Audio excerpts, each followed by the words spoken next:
बाहेरनं लोक घेणाऱ्यांना भाजपाला नेहमीच टीकेचं धनी व्हावं लागतं की म्हणजे आताही जेव्हा तुमच्या राजकीय विरोधकांकडून टीका होते की तुम्ही पक्ष वाढवा, तुम्ही इतर पक्षातनं कशाला लोक घेतात, तुम्ही म्हणजे जसं राज ठाकरे म्हणतात तुम्ही इतरांची मुलं मांडीवर का घेताय? मला एवढंच सांगा, पक्ष वाढवा म्हणजे मॅन्युफॅक्चर करता येतात का नेते?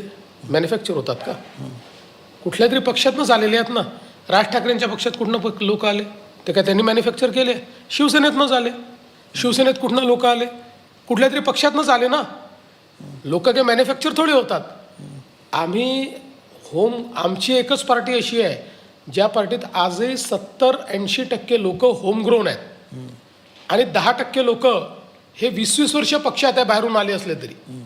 आता आपण जर आमच्या तिकिटांचं विश्लेषण केलं तर आमचे किमान 90% उमेदवार ॲव्हरेज हे होमग्रोन आहेत. 10% आमच्याकडे आयातीत आहेत किंवा आमच्या पक्षात आलेले आहेत. आता हा रेशिओ तर एखाद्या राजकीय पक्षाला जो मोठा आहे त्याला हा नॅचरल आहे.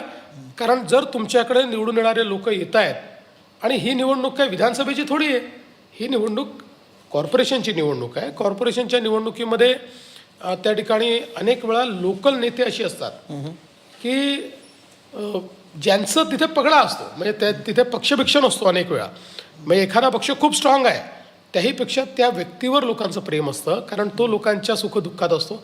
असा व्यक्ती जर आपल्याकडे आला तर आपला पक्ष वाढवता येतो.